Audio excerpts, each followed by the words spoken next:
Amados hermanos, en esta noche voy a traer un mensaje bastante diferente a los que suelo comúnmente presentar.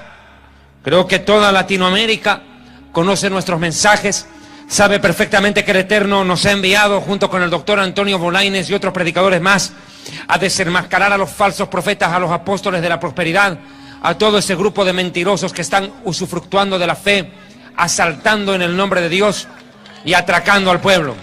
Lo sabemos. Sí, es cierto. Nadie lo va a negar. Desgraciadamente, usan el nombre de Dios en vano para justificar sus fechorías. Está claro. Pero nosotros no podemos centrar el mensaje en los apóstatas. Creo que ya el Espíritu Santo ha hablado lo suficiente al corazón de mucho pueblo.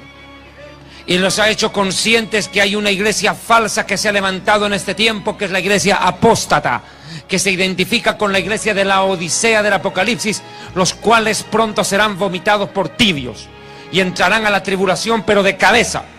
Pero también el Señor ha levantado una iglesia que es de la sana doctrina, una iglesia que no se ha doblegado ante la apostasía, ante los falsos maestros y los falsos apóstoles de la prosperidad o de la línea de los encuentristas del G12. No importa, la iglesia de la sana doctrina ha tomado fuerza en los últimos meses. Sí, pero precisamente la iglesia de la sana doctrina hoy en día está conformado en su mayoría por mucha gente que ha escapado de las iglesias apóstatas, pero no tienen fundamento doctrinal. Porque dentro de esas iglesias apóstatas nunca les hablan del arrebatamiento, nunca les hablaron de las diferencias con la segunda venida, nunca les hablaron de un infierno. Es más, hay predicadores apóstatas que dicen que el infierno no existe, como Cash Luna o Maldonado, de los cuales nunca hablan del infierno. Pero esta noche voy a traer un mensaje no tanto de defensa de la sana doctrina.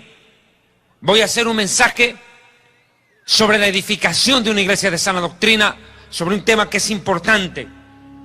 Así como hay un plan de redención, hay un plan de condenación para todo aquel rebelde que rechace la palabra de Dios. Jesucristo dijo: quien rechaza mis palabras, rechaza a aquel que me envió. Lo digo claro.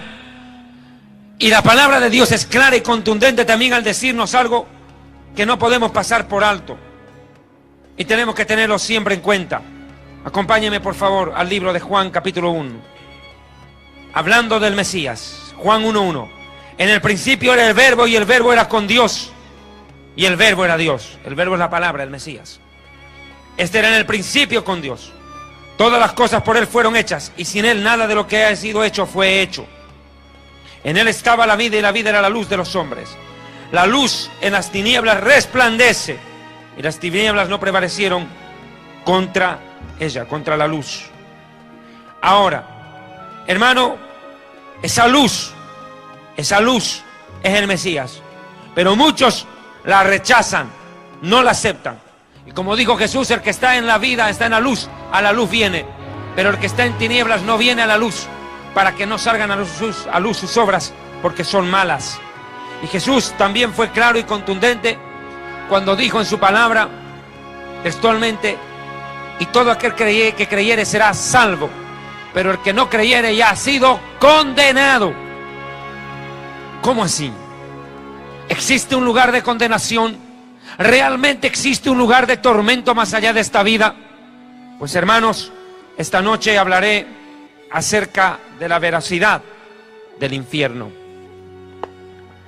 La vida después de la muerte es un tema apasionante. Es una parte trascendental de la Biblia. Mis amados hermanos, hermanas, amigos,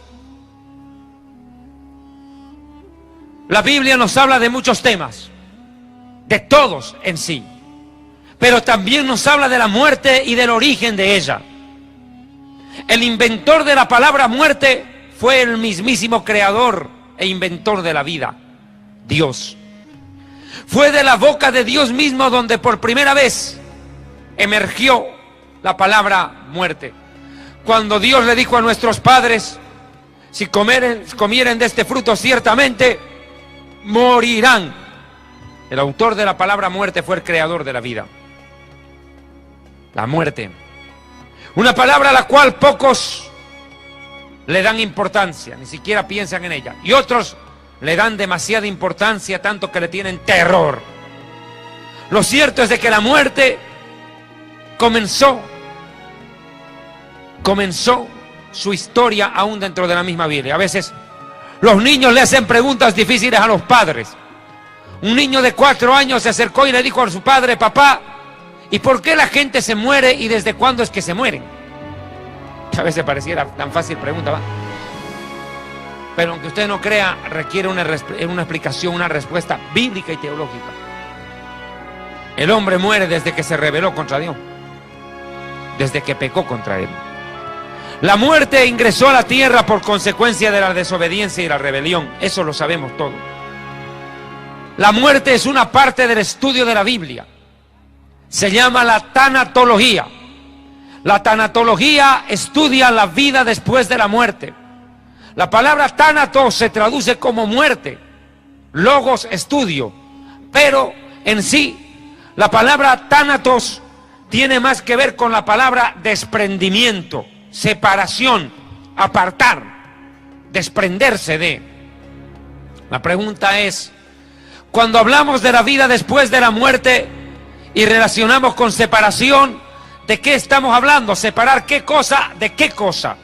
Pues bien, a la luz de la Biblia, la muerte tiene dos facetas. La separación de la criatura con su creador produce muerte, porque la paga del pecado es muerte. La consecuencia del pecado es la muerte, la separación espiritual de la criatura con su creador. Y Dios es espíritu. Dios es espíritu. Y si pecamos, quedamos espiritualmente separados de Él.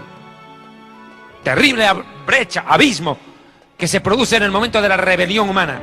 O sea, la primera acepción de la palabra separación es separar a la criatura de su creador por consecuencia del pecado. Como dice el profeta Isaías: vuestros pecados han hecho ocultar el rostro del Señor para no escucharlos. Vea usted, separación.